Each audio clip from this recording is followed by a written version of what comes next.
Sur OM5 TV, je suis ravie de retrouver Delphine Hoffmann. Rappelez-vous, elle était venue pour parler de Laurette Fugain, cette association qui lutte contre la leucémie. Aujourd'hui, elle est revenue, mais pas toute seule, avec Jean-Marc Descotes qui, lui, va nous parler cancer, mais sport et cancer, avec Camille Sport et Cancer. Bonjour à tous les deux. Bonjour.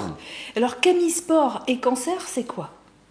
En fait, c'est une association qui a été créée il y a 15 ans avec un cancérologue qui s'appelle Thierry Bouillet.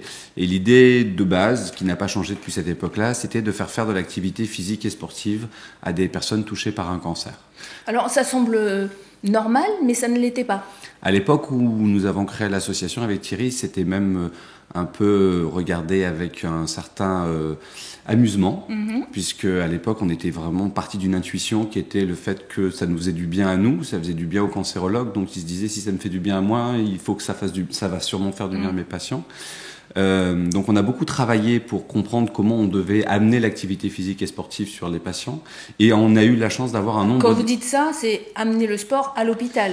Alors, ou pas forcément. C'est plutôt comprendre comment on devait travailler avec des personnes qui étaient avec des effets secondaires assez difficiles, des traitements assez lourds, et comment, malgré en fait les effets des traitements sur le corps, on pouvait quand même les amener à avoir une activité. Voilà, et une activité intense. Parce que au moment où on a commencé, il y a des essais cliniques qui sont arrivés. Les essais cliniques ont montré qu'en fait ça avait un bénéfice, mais qu'il fallait respecter des règles. Et tout notre travail, ça a été d'amener la pratique que l'on avait mis en place à correspondre aux règles internationales qui permettraient d'avoir des bénéfices. Donc ça a été un mariage d'une intuition, d'essais cliniques, d'une méthodologie à trouver pour faire en sorte que les deux se rencontrent. Et puis qu'on soit capable après de le diffuser, de l'enseigner et de le transmettre à d'autres personnes. Parce qu'aujourd'hui, en fait, la CAMI, c'est plus simplement une association, en fait, c'est une fédération. Et on est présent dans 21 départements. Et on a en gros une trentaine de personnes qui ont été formées par un diplôme universitaire qu'on a monté. Donc formés au sport, formés c'est des gens du sport qui sont formés à la fois à la méthode pédagogique que nous avons développée et à la fois à la connaissance de la pathologie cancéreuse. C'est bien de savoir à qui on s'adresse, quoi. Exactement, de comprendre la totalité d'un parcours, de ce que ça a aussi comme répercussions physiques et psychologiques, de comprendre où sont nos domaines de compétences et où sont nos domaines d'incompétences, c'est-à-dire ne jamais aller trop loin dans le travail que l'on fait pour... Oui, pas pousser pour pousser alors que ça ne sert à rien, c'est vrai. Exactement. Et avoir des objectifs clairs de réussite et de résultats avec les personnes dont on s'occupe, et puis être capable de répondre à chacune des contraintes qui sont fixées par la maladie. Et alors, comment vous intervenez avec l'association Laurette Fugain ? En fait, c'est une rencontre avec Delphine si mes souvenirs sont exacts, sur une conférence.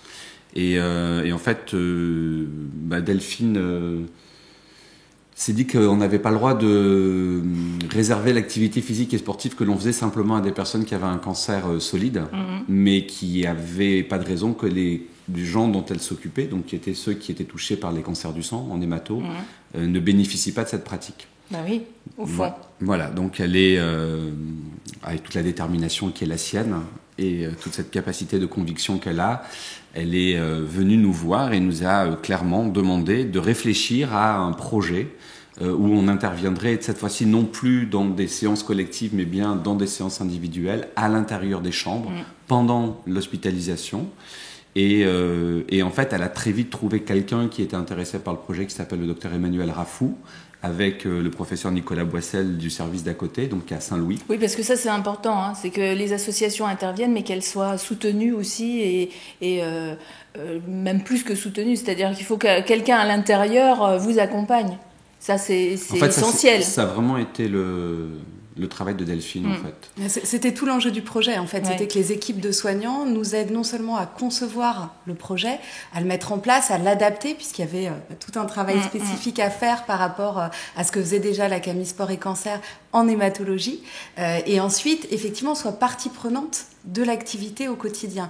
Et tout l'enjeu, c'était d'arriver à se positionner comme non pas une activité de loisir et d'évasion, mais de rentrer dans le programme de soins en fait, des patients et d'être intégré dans l'équipe des soignants. Et c'est vraiment ce travail en concertation. Et comme c'est quelque chose qui a démarré il y a 10 ans, vous avez un petit recul aujourd'hui sur ce projet? Ce qui a démarré il y a 14 ans, c'est les cours pour les patients en cancérologie solide. Le projet en hémato, il a 2 ans. 2 ans. Il a 2 ans. Et donc, vous avez déjà eu des retours?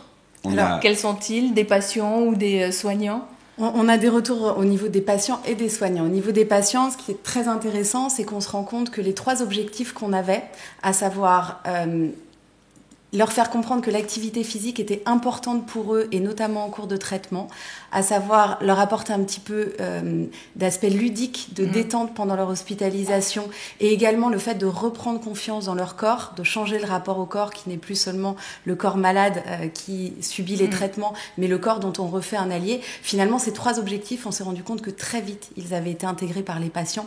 On leur a demandé en fait des retours, on leur a fait passer des petits questionnaires, et en fait, dans les mots qui sont ressortis très rapidement, il y avait gratifiant, important et ludique. On s'est dit que de ce côté-là, on avait vraiment gagné au niveau du patient. Et puis, au niveau des soignants, si tu veux en parler. Non, vas-y, je t'en prie. Au niveau des soignants, on s'est rendu compte qu'il y avait plusieurs choses importantes. Ils notaient également la modification du rapport au corps, ça c'était important.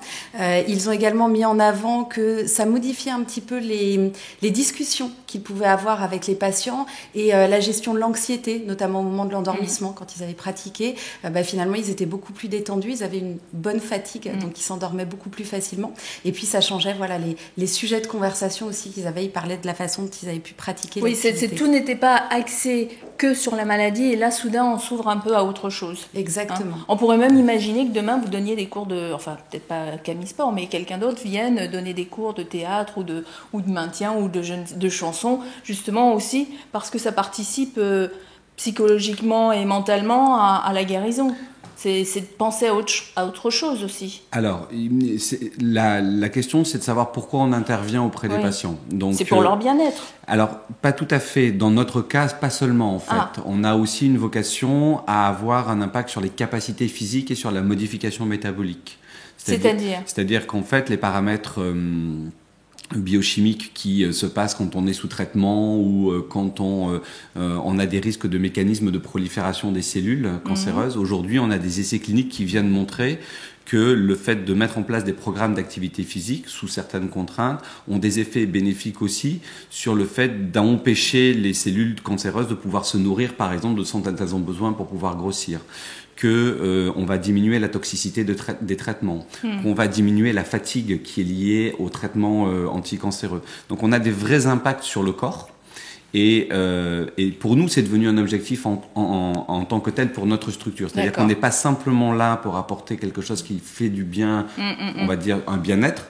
On est là parce qu'on a des objectifs thérapeutiques qui sont aujourd'hui validés par un conseil scientifique, qui est le conseil scientifique de la CAMI, et qui sont aussi les résultats des expériences qu'on a eues. Et par exemple, en hématologie, ce qui est apparu au fur et à mesure du temps, c'est que ce qu'on veut arriver à mettre en place, c'est qu'il y a une diminution un peu de la fatigue, que les gens récupèrent plus vite. Oui, parce que tous ceux qui suivent un traitement, on les sent fatigués, on les voit fatigués. Et là, ça veut dire qu'il faut encore les encourager aussi à demander que le sport fasse partie de leur traitement. En fait, la fatigue en cancérologie, aujourd'hui, vous avez au niveau international la validation que l'activité physique et sportive est le seul traitement validé contre la fatigue quand vous n'êtes pas en aplasie ou quand vous n'êtes pas anémié. C'est-à-dire, en fait, on sait aujourd'hui que si la fatigue en cancérologie ne cède pas au repos, c'est-à-dire c'est pas parce que vous allez vous reposer que vous allez être moins fatigué, et que pour arriver à récupérer de cette fatigue, la seule manière de le faire, c'est de faire de l'activité physique et sportive. Donc, en termes de recommandations internationales, on est tous d'accord. Après, ce qui est compliqué, c'est quels moyens de mise en œuvre on fait pour que ça marche. Comment on convainc les patients qu'effectivement il y a un vrai bénéfice et que quand quelqu'un est... Oui, parce qu'il faut que le patient en ait envie. C'est pas quelque chose d'obligatoire.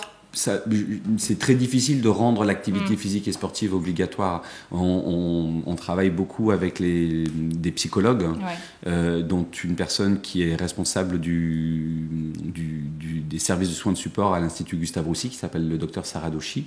Et on a des gros sujets de conversation justement sur le fait qu'il faut faire attention que l'activité physique et sportive ne devienne pas une injonction thérapeutique, c'est-à-dire une obligation, parce que d'abord, on n'est pas sûr que ça favorisera l'adhésion.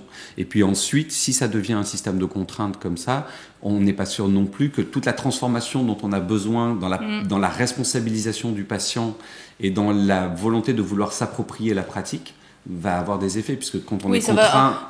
On n'aura pas forcément les effets bénéfiques qu'on attend. Exactement. En tout cas, pour autant, les médecins sont clairement recommandants de la pratique dans les services.